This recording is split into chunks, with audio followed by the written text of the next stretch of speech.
Om Ajnanatimrandasya Gyananjanashalakaya Chakshurunmilitamena Tasmai Shri Gurave Namaha Chaitanya Manobishtam Stapitamena Bhutale Swayam Rupa Kadamahyam Dadati Swapadantikam Vandeham Shri Guru Shri Yutapadakamalam Shri Gurun Vaishnavamscha Shri Rupam Sagrajatam Sahagana Raghunathanvitam Tam Sajivam Sadvaitam Savadutam Parijana Saitam Shri Krishna Chaitanya Devam Shri Radha Krishna Padan Sahagana Lalita Shri Vishakhan Vitamscha He Krishna Karuna Sindho Dinabandho Jagatpate Gopesha Gopika Kanta Radha Kanta Namostute Tapta Kanchana Gaurangi Radhe Vrindavaneshwari Vrishabhanusute Devi Pranamami Hari Priye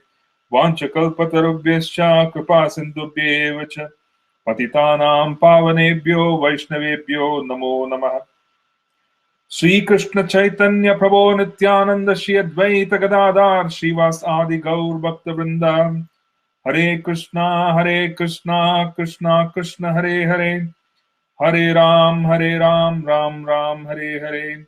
Hare Krishna, Krishna Krishna, Hare Hare. Hare Ram, Ram Ram, Hare Hare. Hare Krishna, Krishna Krishna, Hare Hare. Hare Ram, Ram Ram, Hare Hare. Namo Namo Aniruddhaya Hishikesha Indriyatmane. Namaha Paramahamsaya Purnaya Nivrutatmane. Swarga Pavarga Dwaraya Nityam Suchi Sade Namah Namah Hiranya Viryaya Chaturhotraya Tantave. Hare Krishna. So this is in continuation of our previous discussion on the third chapter of the first canto of Srimad Bhagavatam. The third chapter, as we spoke in the previous session, is practically the most important chapter in one sense, as it summarizes the objective of the Srimad Bhagavatam. The Srimad Bhagavatam is very distinctive because it was composed or compiled, put together after Srila Vyasadeva had matured in his position as the literary incarnation of the Supreme Personality of Godhead. What do we mean by that? We mean after Srila Vyasadeva had performed the duties of compiling the four Vedas, after performing the duties of creating subliterature such as Upanishads, Puranas, etc., for the benefit of mankind, after all of that, the lack of satisfaction was what prompted Srila Vyasadeva to inquire from his spiritual master, Srila Narad Muni, as to the reason for his despondency. This is not a surprise. You see, whenever one engages in any activity which does not have the characteristics of pure devotional service, in other words, when you're in touch with anything less than the summum bonum, when you're in touch with anything less than the objective that can please the super soul, please the soul, then one cannot feel satisfied. See, this is the Paribhasha of Bhakti Rasamrita Sindhu, where we talk about Anyabilashita Shunyam, Jnana Karmadhyana Vritam, Anukulyena, Krishna Anushilanam, Bhakti Uttama.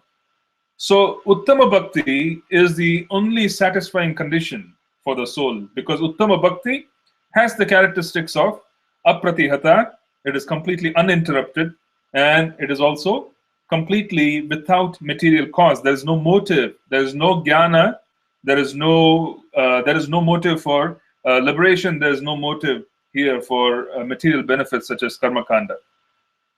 So Srila Vyasadeva was not satisfied, and his lack of satisfaction and despondency led him to request help, and that help came in the form of instructions from Srila Narad Muni on what to do. The what to do became Srimad Bhagavatam. And Srila Narad Muni's instruction was that you have not composed or you have not written about the summum bonum. You have not written about the avatari. You have not written about the source of all incarnations. Given that you have not written about the source of all incarnations, you have not glorified Krishna, there cannot be satisfaction. which is the case even with practitioners of bhakti. You see, we are not satisfied. We cannot be satisfied. The reason we feel dissatisfaction in life has to do with the extent to which our life is immersed in activities that are disconnected from Krishna. The extent to which we have separated ourselves from coming in touch in a potent way through the holy names, through Srimad Bhagavatam, through the rendering of service to the Archa Vigraha, through the association of those who are like-minded and who are inspired by the message of the Srimad Bhagavatam, and the Dham, where the pastimes of the Lord took place. To the extent to which we have separated ourselves from these primary limbs or forms of rendering devotional service, to such an extent we feel dissatisfaction. The more and more we engage in activities that are connected to this original cause, which is Krishna, original avatar, avatari, then to that extent we feel satisfaction. Okay? So in that particular theme, Krishna speaks of two verses in the Bhagavad Gita.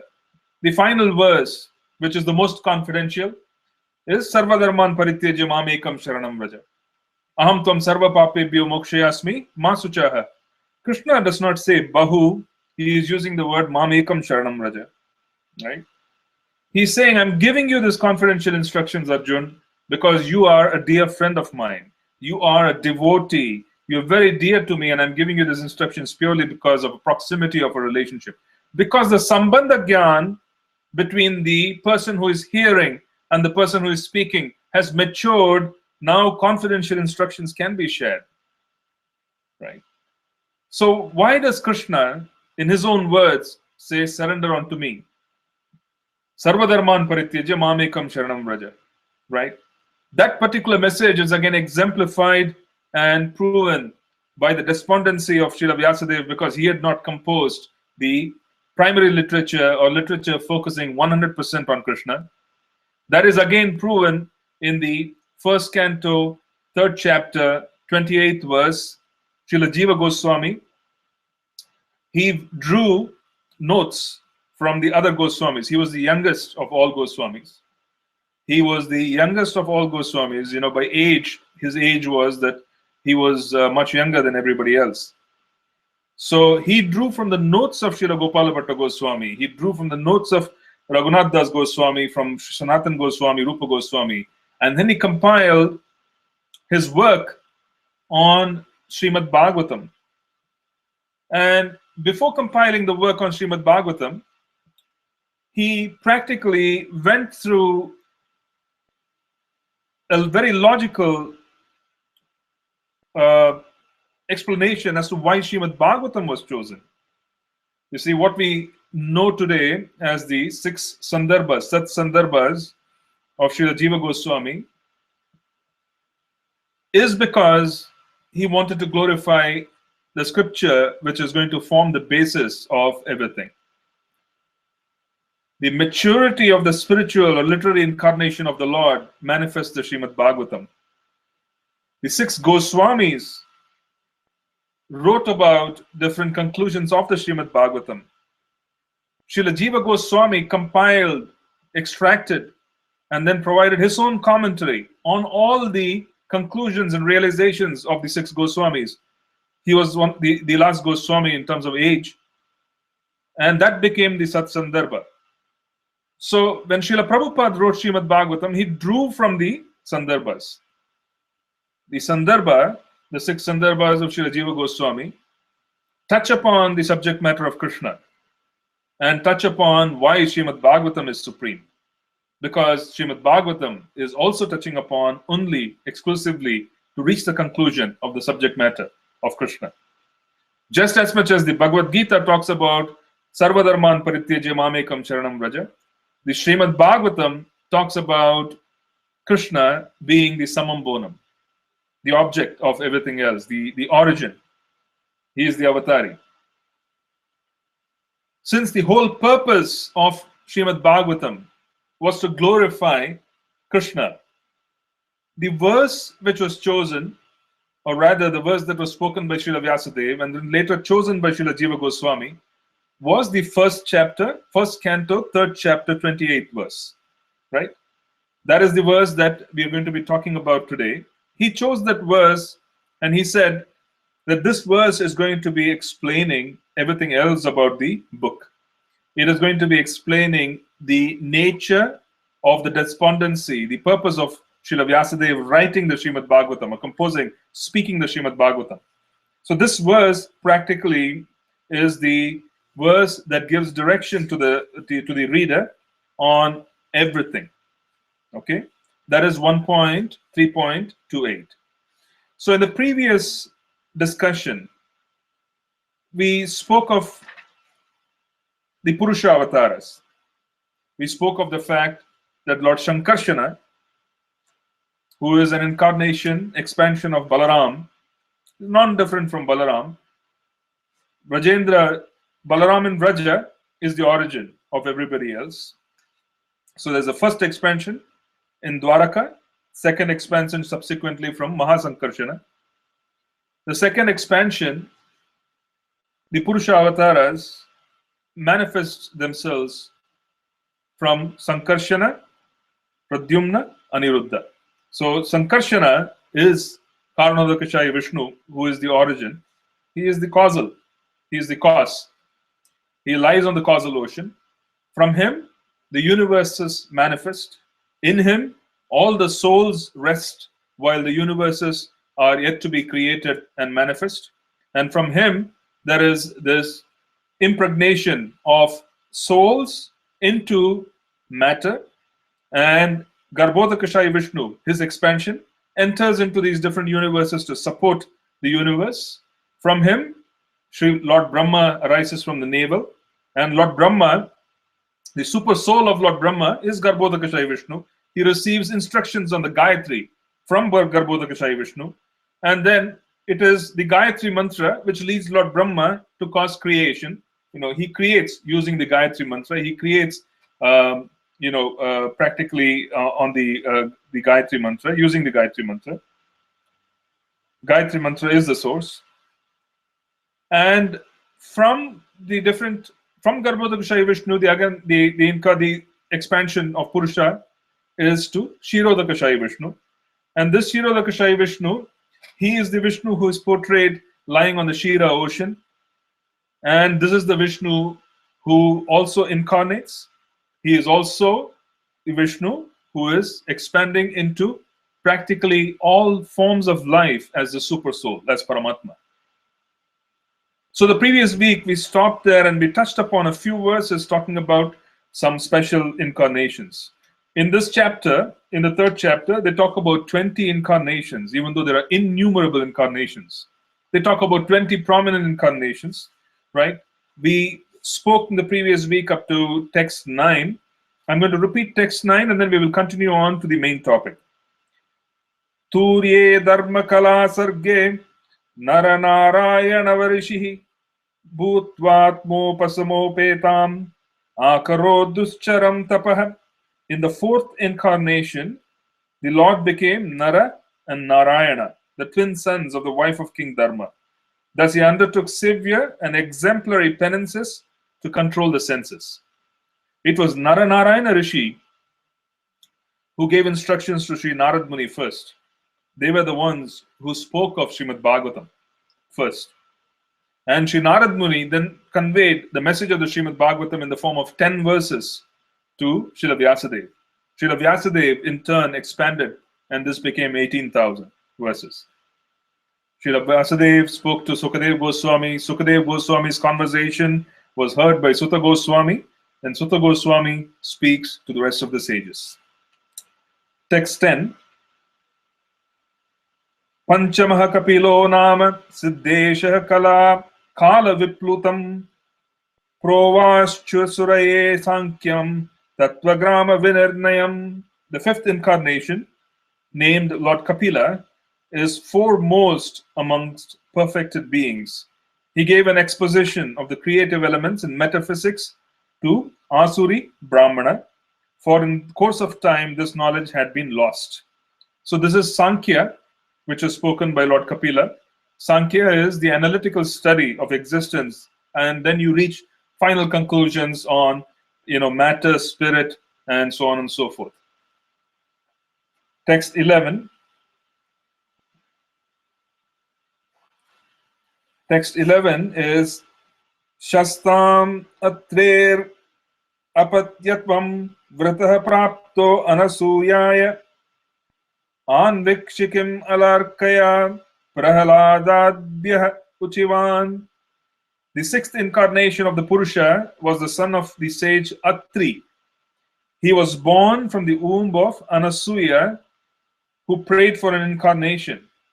He spoke on the subject of transcendence to Alarka, Prahalada, and others. Here we are referring to the Lord Dattatreya. There's a very interesting story where Maharishi Atri and his wife Anasuya. Suya is jealousy, enviousness. Anasuya is one who is completely free of any form of enviousness. Okay, that is Anasuya. That is the actual name, and that is her quality as well. So she was an extraordinary personality, and being of an extraordinary personality, the Trinity, the Gunavatars of Shiva, Vishnu, and Lord Brahma, apparently wanted to test her. And they appeared before her, and at that point in time, it is said that they made a request which was unusual to make to a chaste woman. Because of her own potency, she transformed the three personalities into children, right? And she was able to fulfill the request of being able to portray herself before them without any cause for loss of dignity or chastity. So she eventually got a boon from all of them that she would receive them as their children. So they were all three, the Trinity, the three Gunavatars, were born to Mother Anasuya and Atri, and they were together in the form of Lord Dattatreya.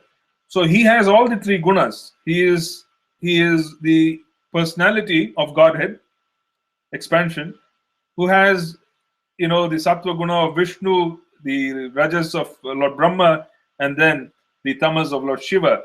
So he is portrayed in that form. He was also an extraordinary guru, a teacher, and his disciples are very noteworthy. Both Lord Parashurama and his primary adversary, which was Sahasra Arjun, right? The Arjun who had the king, the Haihaya king, who had 1,000 arms, the 1,000-armed Arjuna. We call him Kartavirya Arjun, and sage Parasurama, Lord Parashuram. Both were disciples of sage Dattatreya, of Lord Dattatreya. Both of them were disciples. They learned all forms of Vidya, including Dhanur Vidya, including weaponry. All of those came from Lord Dattatreya. So very unusual. Okay. So in that connection, it is said that basically he was an incarnation and he spoke on the subject of transcendence, even to Prahalad Maharaj. So there are many, many great personalities who became his students. Okay. He was a bit unusual because he carried all the three potencies. So he did display certain forms of action and so on and so forth, such as Lord Shiva. Then he had the potency of Lord Brahma and Lord Vishnu, all three. He is Vishnu Tattva. He is considered to be Vishnu Tattva. He is worshipped as Vishnu Tattva, but he also has the other two gunas, who participated with him in that particular incarnation. Text 12. Tatah saptama kotyam rucheryagno vyajachayat sayamadhyah suragunair apat swayambhuvantaram. The seventh incarnation was Yajna, the son of Prajapati, Ruchi, and his wife Akuti. He controlled the period during the change of the Swayambhu Manu and was assisted by demigods such as his son Yama. So this particular personality, Yajna, who was an incarnation of the Lord, became Indra at some point. The position Indra is a position. It is a seat of power. Just as much as we have presidents and prime ministers, Indra is a seat of power just as much as Brahma is also a seat of power. And Yajna, because there were no qualified personalities who could take on the seat of Indra during his time, he became Indra during that particular Manvantara. Ashtame merudevyam tu naber jata urukramah darsayan vartamadiranam sarvashrama namaskritam.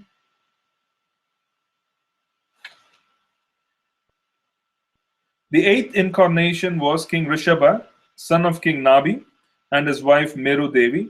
In this incarnation, the Lord showed the path of perfection, which is followed by those who have fully controlled their senses and who are honored by all orders of life. So the action of King Rishabha during that time when he incarnated was somewhat akin to the actions of Jadabharata as well. You know, we're going to read further out in the Srimad Bhagavatam about the pastimes of Jadabharata, who was a subsequent birth of King Bharata. So he was an Avaduta. Similarly, Rishabhadev also displayed the same qualities. Even though he was exalted, he was ruler of the planet. He moved about towards the end as he moved about and he wanted to show the world the concept of, Varnashrama, and he wanted to show the world the concept of duty and then for final renunciation. He moved around as an Avaduta, completely free of any form of rules, regulations. He moved around completely contemplating on the holy names and on the pastimes of the Lord. Okay, so it was a very exemplary in terms of someone who becomes completely aloof from all kinds of needs of the body. It is one thing for an ordinary person to be walking around completely freed of any concern about the world. It is another for someone who has ruled the world to walk around in the same manner. It's very difficult. So he did that. He exemplified what everybody should do towards the different stages of life. He completely renounced, and renounced to such an extent where the bodily consideration became non-existent. Text 14. Rishibhihi yachito beje navamam parthivam vapuhu dugde mam osader vipras tenayam sausattamah. O Brahmanas, in the ninth incarnation, the Lord prayed for by sages accepted the body of a king, Prithu, who cultivated the land to yield various produces, and for that reason the earth was beautiful and attractive. So King Prithu was an empowered incarnation. When the Lord empowers someone, they act as if they have all the powers of the Lord. So he was empowered as a king, as someone who has authority to make arrangements on the planet. So he was empowered. So King Prithu was the ninth incarnation. He was the son of King Vena. His father was extraordinarily malevolent, and he was considered to be a great burden on the planet. So his father Vena was actually de-seated. He was killed by the Brahmanas. The Brahmanas are controllers of the Kshatriyas. They control the intelligence of the Kshatriyas. As a consequence, Kshatriya action is completely controlled by the Brahmanas in the court. And these Brahmanas, those days, were very independent. They were sages who were in the forest. They were completely free from any kind of influence. They were independent. That is why Brahmanical symptom of a Brahmana is to be independent. They have to be independent. Only if they are independent would they be able to execute the mission of being Brahmanical. You see, it's a symptom. You have to be independent. You cannot be under the, influence of others. If not, what happens is that the knowledge which has to be passed on becomes convoluted. It loses its purpose. So it becomes circumstantial. Okay, he's paying me, so I say this. Someone else is paying me, so I say that. So it all becomes completely mixed up. So those days, Brahmanas were very independent. They were very powerful. So they got together and they found that the ruler of the land was inappropriate, Vena, and that ruler, since being inappropriate, he had to be de-seated. Since he had to be de-seated, they got together and they practically took him out of his body. They took Vena out of the body. The Brahmanas were powerful enough to be able to remove the king out of his body. And then Prithu was Vena's son.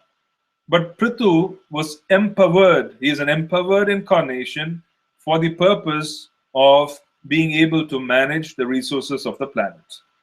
Okay? So he was empowered.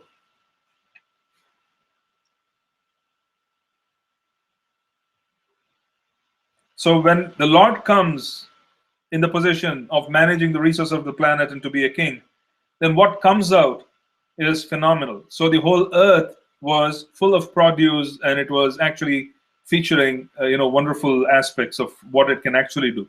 The full potential of earth was experienced because the Lord had incarnated as the king. Prithu. Text 15. Rupam cha jagre matsyam chakshushodari samplave navi aropya mahimayam apadvaivasvatam manum. When there was complete inundation after the period of Chakshusha Manu, and the whole world was deep within water, the Lord accepted the form of a fish and protected Vaivasvata Manu, keeping him up on a boat. So there is devastation after every change of Manu. This devastation itself may not be complete. The complete devastation is destruction of material creation to the point of rendering it unlivable and merging it and making it into primordial matter. You see? But this destruction is not complete, but it is still an inundation. It is destruction. And it happens at the end of every Manvantara. This is the conclusion of Srila Jiva Goswami, that it happens at every Manvantara. Okay? So the opinion is being supported by other acharyas as well. Now, in such a situation, during the reign of Vaivasvata Manu, one of the Manus, his name is Vaivasvata Manu, during his reign, there was inundation of water on the planet.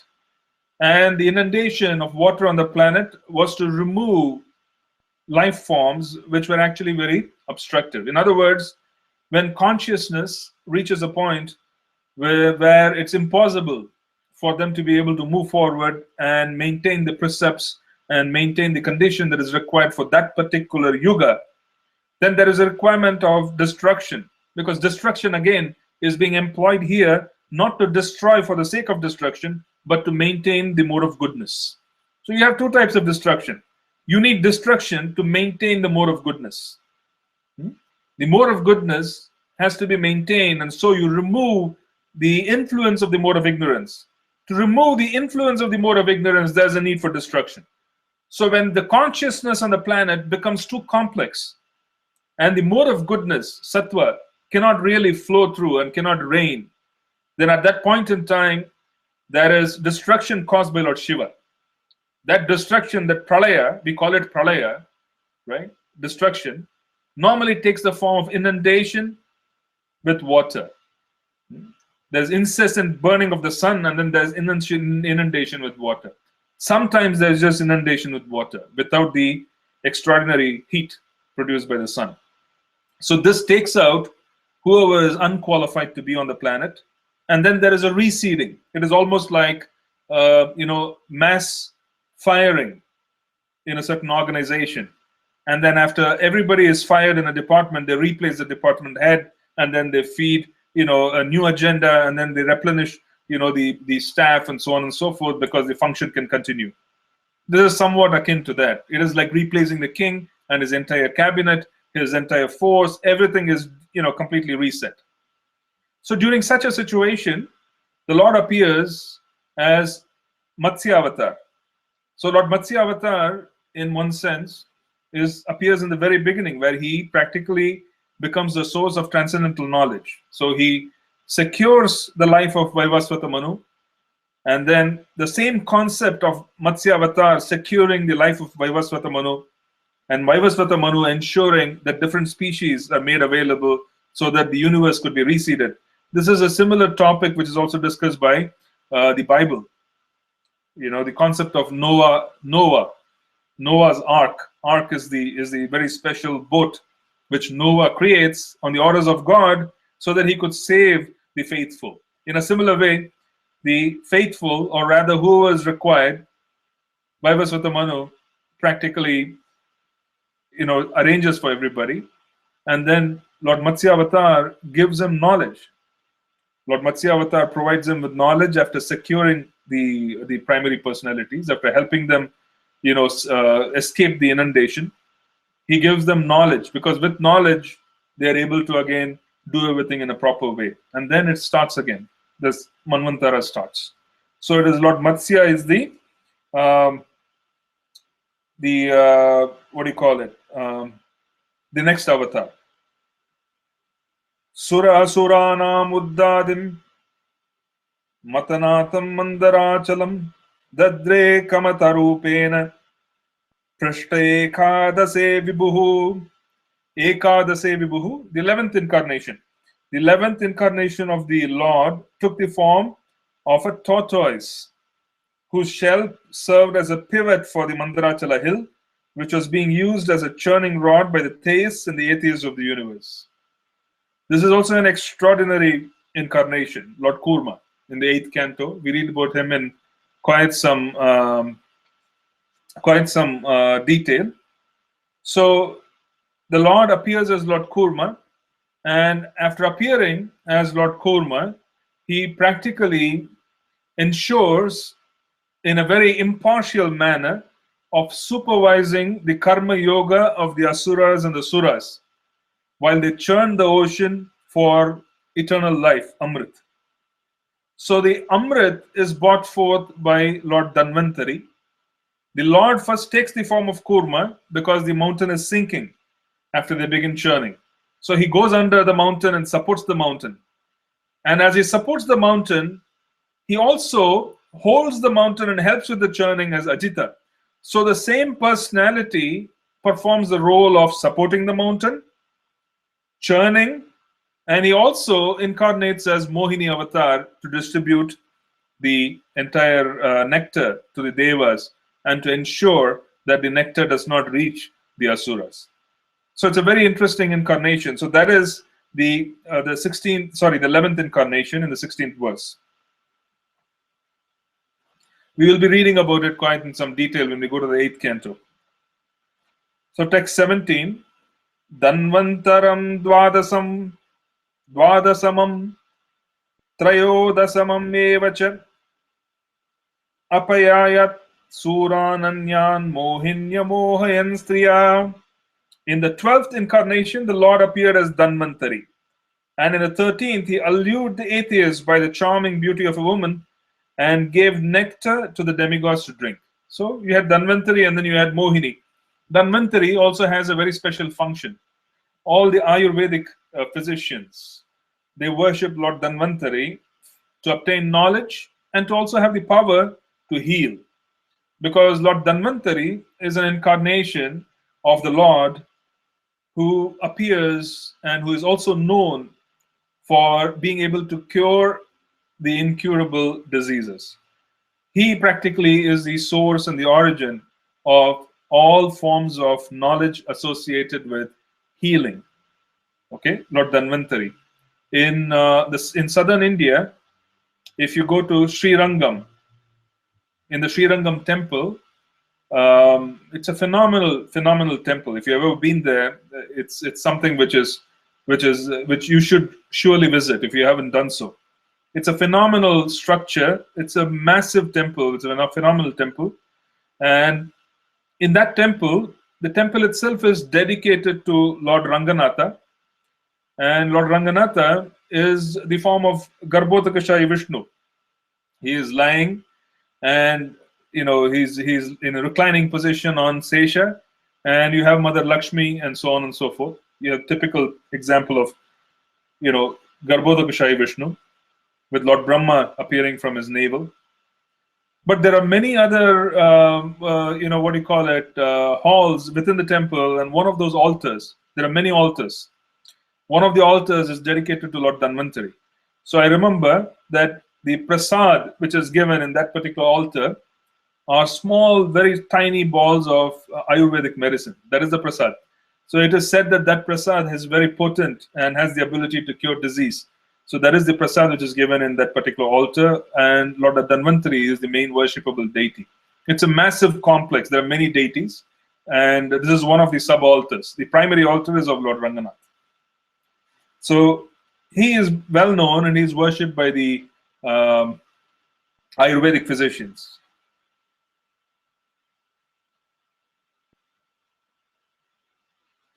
Okay, text 18.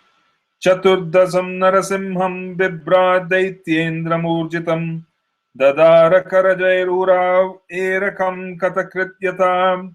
In the 14th incarnation, the Lord appeared as Narasimha and bifurcated the strong body of the atheist Hiranyakashipu with his nails, just as a carpenter pierces cane. So the 14th incarnation is Lord Narasimha. Needless to say, we will be studying about Lord Narasimha in the 7th canto.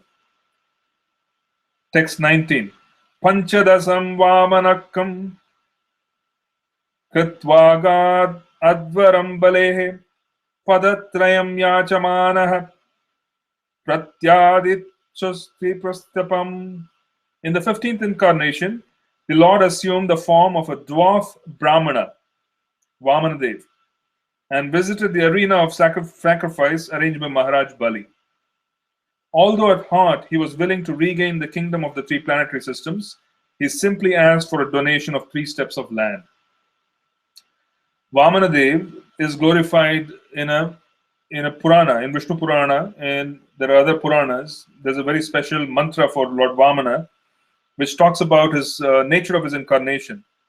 It is Om Namo Bhagavate Maya Bala Vishnave Surapataye, right?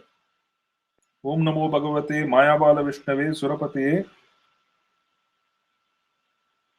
Vishnave Namaha, I think. Okay, in any case, the more important verse here is Om Namo Bhagavate Maya Bala Vishnave. So, yeah, it is Om Namo Bhagavate Maya Bala Vishnave Surapate Mahabalaya Swaha. So it's a different one. So now the specific mantra which is glorifying Vamanadev is Maya Bala Vishnave. The fact that he took on the form of a dwarf, Maya Bala, he was Vishnu who took on the form of a dwarf, it was Maya. It was the illusory potency of the Lord on everybody, where they viewed him as a dwarf. So many viewed him as a dwarf, and many could see that he was actually the Vishnu himself. So what did he do? He practically came and he requested 3 paces of land, right? So the Gayatri for Lord Vamana is Trinipada Vichakrame Vishnur Gopadabhya Ato Dharmani Dharayan. Trinipada Vichakrame. By placing 3 steps of land, he covered the entire universe and he establishes Dharma. This is the Gayatri for Vamanadev from the Rig Veda. Now, the same personality is being described as Mayabala Vishnave. He comes as a small child, a dwarf Brahmana. And even though he is a Brahmana, he is not conditioned by the mode of goodness where he has to remain peaceful. He comes as a Brahmana and he has no conditioning, he is beyond the conditioning. And within 3 paces, he takes over the entire universe.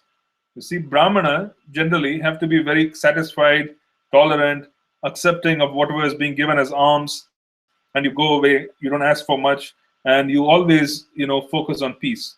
But here, he was not conditioned by the material mode of goodness, which is demanding peace. He was wanting to establish Dharma. So he does his duty. So what did he do? He asked for 3 paces of land. He knew that he was dealing with Asuras, so he comes as a dwarf.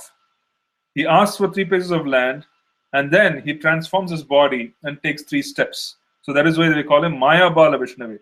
He puts everybody in illusion. At the same time, he is not hesitating to establish Dharma. And to establish Dharma, he takes on, the form of a dwarf. So the point we are trying to make here is that it was a very unusual incarnation. An unusual incarnation where he does not retain the qualities of a Brahmana. He goes beyond. He accepts and then he enforces like a Kshatriya. which is why, it was a very special incarnation. He comes as a Brahmana and then he becomes a Kshatriya. He enforces. Okay? Text 20. Avatare sodasame pashyan brahmadruho nirpan trihisapta kritvaha kupito nihi kshatram mahim. In the 16th incarnation of the Godhead, the Lord as Bhrigupati annihilated the administrative class, Kshatriyas, 21 times, being angry with them because of their rebellion against the Brahmanas, the intelligent class. This is again an example where the Lord appears as in the form of Rishi, Bhrigupati, Parashuram. Lord Parashuram is Bhrigupati because he comes in the lineage of Bhrigu. He is a Brahmana. Bhrigu represents the Brahmanical side, and he comes as an incarnation in a Brahmanical family, but he turns out to be an extraordinarily powerful Kshatriya as well. So what does he do? He annihilates the Kshatriyas 21 times, 21 generations. Why does he do it 21 times? He does it 21 times to wait until he finds the generation of Kshatriyas who are able to keep a focus on Dharma. The previous 21 generations that he annihilated were still their focus was pleasure, the focus was power. So he waited and he annihilated 21 generations till such time the lessons were learnt and the Kshatriya clan who appeared were subservient to the Brahmanas and they were able to follow through with the establishment of Dharma. Kshatriya function is to focus on Dharma, not to hold power, not to just engage in sense gratification. So when he noticed that the class of Kshatriyas who were appearing were having propensities only for sense gratification or to hold on to power, then he kept annihilating them till he reached a certain level where the Kshatriyas who started appearing on the planet had the quality of being able to, focus on Dharma, duty.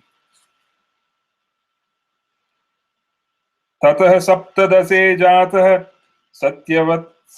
satyavatyam parasarat chakre vedataro shakah drashtva pumso medasah. In the 17th incarnation of Godhead, Sri Vyasadeva appeared in the womb of Satyavati through Parasara Muni, and he divided the one Veda into several branches and sub-branches, seeing the people in general were less intelligent. Srila Vyasadeva is the 17th incarnation. He is a literary incarnation. He is the 17th, quite prominent. 22. Verse 22. Naradevatvam mapannah surakarya chikirshaya samudra nigrahadini chakre viryanya ataparam. In the 18th incarnation, the Lord appeared as King Rama. In order to perform some pleasing work for the demigods, he exhibited superhuman powers by controlling the Indian Ocean and then killing the atheist King Ravana, who was on the other side of the sea. Lord Chaitanya is Prema Purushottama, Krishna is Leela Purushottama, and Lord Rama is Maryada Purushottama. Lord Chaitanya, in a Shadbhuja Rupa, as a six-armed form, he displays two arms which are greenish, holding a bow and an arrow. He displays two arms holding the flute, which is of Krishna. And then he displays two arms of the sannyasi, which was Lord Gauranga himself, of the holding the staff and the kamandalu. This is Shadbhuja Rupa. So the two most prominent incarnations which Lord Chaitanya displays are Rama and Krishna, Krishna being the source, right? And Lord Chaitanya is non-different from Krishna. In Vraja, there is Krishna and Srimati Radharani. Both of them come together in the form of Lord Chaitanya. There is no difference in terms of tattva. In the terms of tattva, there is no difference between Lord Chaitanya and Lord Krishna. There is no difference. He is the same. However, in the form of bhava, in the form of execution of a certain mood, Lord Chaitanya is the devotee and Krishna is the enjoyer. Right? He is the enjoyer, and Lord Chaitanya is the enjoyed. He comes as a devotee. So he executes the mission, Lord Chaitanya, of coming as a devotee. That's the difference in terms of bhava. Okay? In terms of bhava, it is different because he comes as a devotee. In terms of emotion, it is different. He comes as a devotee. He is Prema Purushottama, Lord Chaitanya. Lord Chaitanya, the meditation on Lord Chaitanya, right, is Namo Mahavadanyaya Krishna Prema Pradayate. Krishnaya Krishna Chaitanya Namine Gauratuse Namaha. So Namo Mahavadanyaya Krishna Prema Pradayate. No one can distribute prema. Lord Chaitanya is the source of Krishna prema. And to understand the Srimad Bhagavatam, one has to be a student, or rather, one has to be a participant in Gaur Leela. In other words, you have to be a part of the mission of Lord Chaitanya in several ways. Because only those who are completely surrendered to Lord Chaitanya will also be able to call upon the holy names in the very, very special, specific, special mood which is being given by the acharyas who come in the line of Lord Chaitanya. You see, our knowledge base in the Gaudiya Vaishnava theology, in our lineage, is very special. It is a very rare opportunity to be born and to have an opportunity to come in touch with Lord Chaitanya. Very, very rare. Because he is Prema Purushottama. And without prema, without having the objective of Krishna prema, understanding the Srimad Bhagavatam is very difficult. So Srimad Bhagavatam is Krishna himself. It is a literary incarnation of Krishna. And prema is given by Lord Chaitanya. He is giving us an opportunity. Namo Mahavadanyaya. He is extraordinarily, extraordinarily munificent. He is distributing prema. He is distributing the love of Godhead, ultimate love of Godhead. And one who comes in the line of Lord Chaitanya will have the ability to fully understand and appreciate Srimad Bhagavatam because it is Krishna himself. The one with prema is able to understand the object of love, Krishna. So Lord Chaitanya is Prema Purushottama. He is inundating the world with prema, with love. Right? Krishna is Leela Purushottama. So Krishna is Leela Purushottama, where his different pastimes are extraordinary to such an extent that one is very attracted to him. Lord Rama is Maryada Purushottama. One who meditates on Lord Rama will understand Dharma. If you meditate on the names of Lord Ram, if you really want to meditate on the names of Lord Ram, then the meditation itself would cause you to understand the functions and the duties one has to perform that will be aligned with your eternal function as well. It's just not material duties. It will be very well aligned.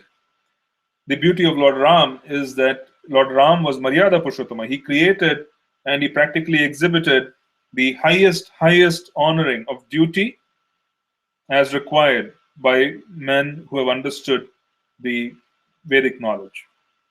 So he was extraordinary. And the precepts and the standards that he established for duty are such that one who chants his name as a Rama Bhakta, if one is steadfastly chanting Rama's names, if they're chanting Rama mantras, one would 100% understand what is Dharma. Dharma will be fully understood. They will know exactly what to do under what circumstances. It's a given. That's the potency of Lord Rama's name. Because he is the Maryada Purushottama. Vishnu avatars, whenever the Lord appears, they inspire action. And different personalities of Godhead inspire action in different ways. Lord Rama inspires action by ensuring that one is able to follow Dharma under all costs. Following Dharma is not a joke. It is not. The struggle which Arjuna faces is seen by us in the Bhagavad Gita. The exemplary action of Lord Rama was actually, you can say, the extraordinary action of what is required in the Bhagavad Gita. Completely free from result-oriented action, but action for the sake of duty. Fascinating to see the sacrifices made by him. Uncompromising, completely uncompromising on the face of what needs to be done under any circumstances. Maryada Purushottama. Krishna is Leela Purushottama. So the Ramayana in general is extraordinarily purifying, and the names of Lord Rama are such that when one would sincerely chants the names of Lord Rama, they would develop the ability to perform and carry out their duties. So that is, he is the 18th incarnation. Ekona vimse vimsati me vrishni suprapya janmani Ramakrishna vaiti bhuvo bhagavan haradvaram. In the 19th and 20th incarnations, the Lord advented himself as Lord Balaram and Lord Krishna in the family of Vrishni, the Yadu dynasty, and by so doing, he removed the burden of the world. So this is the 19th and 20th incarnations, Krishna and Balaram, right? 19th Balaram, 20th Krishna.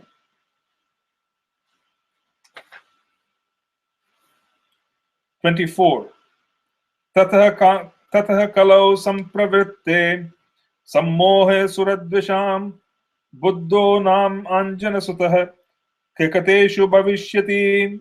Then in the beginning of Kali Yuga, the Lord will appear as Lord Buddha, the son of Anjana, in the province of Gaya, just for the purpose of deluding those who are envious of the faithful theist.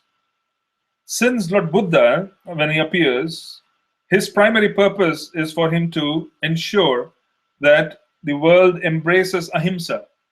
And ahimsa is a quality required for one to be able to make progress. And at that point in time, there was a need for him to establish ahimsa. And to establish ahimsa, he ensures that people are cut off from even Vedic texts, because even the Vedas talk about animal sacrifice and they were being abused. So Lord Buddha appears and he discards the Vedas and he establishes ahimsa as a principle. So Lord Buddha and Buddhism is atheistic because it has moved away from Vedic origin. So we don't really appreciate Buddhist conclusions because they are not based on the Vedas. So for us, even though it's written and spoken by an incarnation of the Lord, we do not accept that. Reason why we don't accept that in Vedic theology is because the Vedas themselves are being rejected. Okay? But there was a need for such an empowered incarnation, the very powerful incarnation of the Lord, Lord Buddha, and Srimad Bhagavatam is carrying proof of his transcendence. A very specific name of his mother is being given, and he comes and he rejects the Vedas, and the whole purpose is to offer a standard of living where himsa is stopped, or rather ahimsa becomes a motive. But because of the rejection of the Vedas, it is considered to be atheistic. Text 25. Atasho yuga sandhyayam dasyu prayeshu rajasu janita vishnu yasaso namna kalkir jagatpatihi. Thereafter, the conjunction of the two yugas, the Lord of the creation will take his birth as Kalki and become the son of Vishnu Yasa. At this time, the rulers of the earth will have degenerated into plunderers. So now, when is Lord Kalki going to appear? He is going to appear when there is a sandhi, just as much as there are 3 sandhis. There are 4 sandhis. 6 o'clock in the morning, sunrise, midday, sunset, midnight. There are 4 sandhis. Of these 4 sandhis, we talk about 3 sandhis because people are awake. The 4th sandhi is called Turiya. People practice certain mantras during the 4th sandhi as well. But we are interested in the 3 sandhis which happen during the day. So similarly, there are sandhis, or rather junctions between the beginning of a yuga and the end of a yuga. Okay? So the end of Kali Yuga and the beginning of Satya Yuga, there is destruction. The Lord appears as Kalki to completely clean up. And we are now 5,000 years, now we are 5,000 to 5,000 odd years after the beginning of Kali Yuga. And Kali Yuga is a total of 432,000 years. So we are far, far away from seeing the appearance of Lord Kalki. Okay? So just imagine how dangerous it is to move away from Shastric conclusions, because I know that there are pretenders even now who claim to be Kalki. Shastra is telling us that Kalki is going to appear in a sandhi between Kali and Satya. But how dangerous it is for people who are completely not in touch with Shastra. We are also seeing the profundity and the need for people to understand Shastra, where Kalki is going to appear only in a sandhi. So now we are seeing how dangerous it is, where people are pretending they're Kalki. There is one personality who is, manifesting himself as Kalki, and his wife is, pretending that she is the goddess of fortune. Where you go buy some gold jewelry from the shop and wear gold jewelry, you become the goddess of fortune. And you have a beard which is graying, so your body is subject to decay, and you become Bhagwan. And then there's crores and crores. There are multiple millions of followers of this fellow in India as well, which is quite fascinating. And there are many intelligent people too. In other words, people who are educated. I wouldn't say intelligent, educated. Educated in the modern sense. It's fascinating. When you move away from Shastra, one could be thinking that they are following something potent, but in reality, they could be going, in a direction which is quite dangerous. So here, Bhagavatam is clear. The future is already being predicted that the sandhi has to take place. That sandhi is around 400,000 plus years left for the Lord to appear as Kalki. And at that point in time, the world would have probably, degenerated to the point where people on the planet would be considered to be closer to animal life than anything else. Okay, we will have to stop here because I'm running out of time, and I need a whole session for the next verse, which is 1.3.28. We are very close to it. So the next session, which is on Thursday, we will take up 1.3.28, and I will share the conclusions of Srila Jiva Goswami from Krishna Sandarbha. In Krishna Sandarbha, Srila Jiva Goswami is very clear, and he has expanded upon this particular verse and the other verses as well. So we would use, his explanations in addition to the direction given by Srila Prabhupada, and we will try and understand, why that verse is considered to be the supreme verse. There's a beautiful defense of that particular verse as well. So there are a couple of verses in support of the fact that 1.3.28 is the essence of Srimad Bhagavatam, and then he goes on to support the conclusions over several verses. Okay, we'll go through it in the next session when we meet. Okay, now let us take Vineet Thakur. Prabhu. How could we find Krishna's expansions as well as incarnation chart with description? If you're referring to the different incarnations that are a part of the Srimad Bhagavatam, a good study of the Srimad Bhagavatam would give us all the prominent incarnations. We could set up a chart of that kind. I'm not sure if there is something like that already done by devotees. There should be. But as far as I'm concerned, as you read through the Bhagavatam, you yourself would be able to construct a chart in terms of the prominent incarnations that are being given here in the Srimad Bhagavatam. I think there's plenty of information available in a straightforward way. And you can also search around. I'm sure the devotees have compiled something. I'm not sure as to where to find it other than that. Then Lakshmi, you talked about Purusha. Please, can you also talk about Prakriti and some details on inferior and superior Prakriti?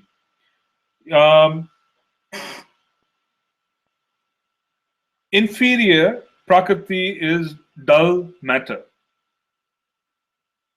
Jada. Right?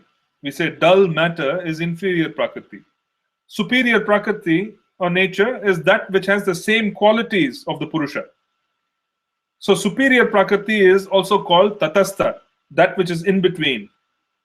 So the superior Prakriti is practically a situation where the souls have taken on the nature of the maker, the Purusha, and they are qualitatively the same as the Purusha. And the inferior Prakriti is Prakriti which has no life, which is plain primordial matter. Okay, which is the so-called external energy versus, the marginal energy. The marginal energy or the marginal potency of the Lord is the soul. So during the creation process, as soon as there is inundation and there's destruction, and I'm talking about this Mahapralaya that occurs at the end of Lord Brahma's lifetime, the entire universe is destroyed. And this entire universe, after being destroyed, all the souls in the universe again go back and merge into the existence of Karanodakashayi Vishnu. They don't lose their individuality. They just merge into his existence, waiting for the impregnation into the new creation. And when that happens, think of this as the 25% of the entire creation being matter. That particular matter takes on the form of primordial matter, which is clay, like clay. It has not taken on any specific shape. It has not taken on any specific consciousness, and so on. So that particular matter is also of the nature of the Purusha, but it is inferior because it does not have consciousness. Consciousness is infused by the impregnation of Jiva into that matter. So when the Purusha glances, that glance becomes Lord Shiva. Okay? In the spiritual sky, everything has a form. So when Karanodakashayi Vishnu wants to create and he looks at this primordial matter, that glance takes on the form of Lord Shiva. And his consort, Karanodakashayi Vishnu's consort, takes on the form of Mother Durga. Right?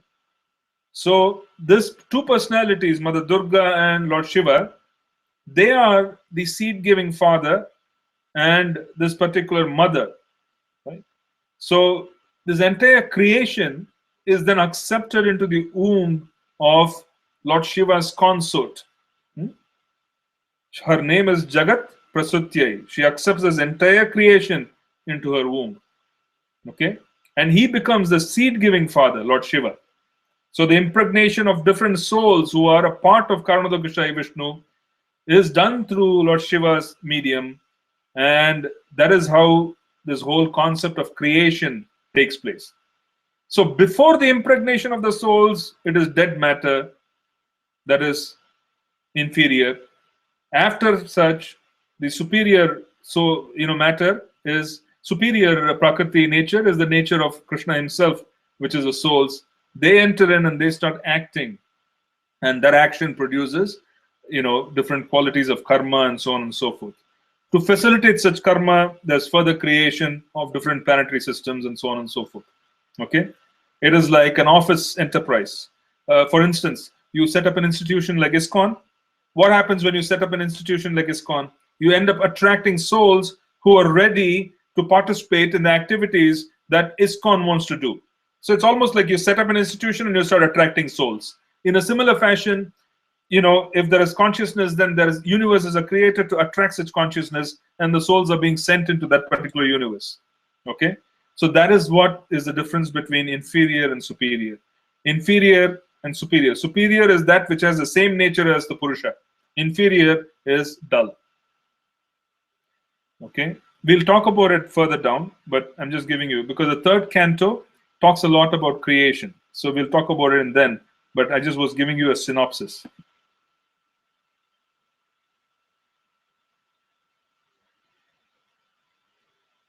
So Manu Samhita is written by which Manu? I'm not fully aware of which Manu authored the Manu Samhita.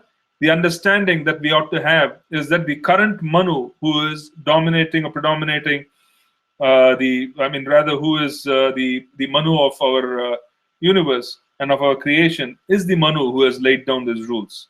Okay, but if these rules themselves can go from and can pass on from one Manu to the other, because these are all aligned with Shastra, they don't differ much. But the Manu who is currently there, you can assume that it is the Manu who is given us this particular what do you call it? Samhita. It's very elaborate, actually. Okay. So I think I'm going to stop here, as I don't see any more questions. We'll continue further in the next session, which is on Thursday. And in the next session on Thursday, we will focus entirely on 1.3.28. Okay. Thank you so much. Srila Prabhupada ki jai. Hare Krishna.